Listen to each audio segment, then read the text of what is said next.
నిన్ను చూడడానికే కన్నులు, నీవు చెప్పడానికే స్వరములు.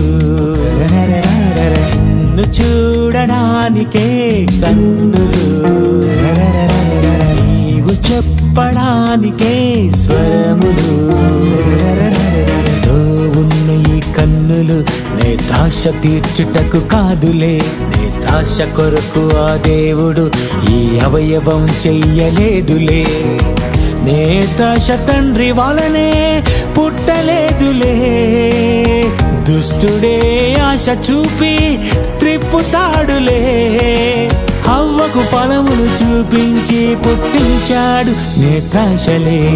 నిన్ను చూడడానికే కన్నులు, నీవు చెప్పడానికే స్వరములు. నిన్ను చూడడానికే కన్నులు, నీవు చెప్పడానికే స్వరములు.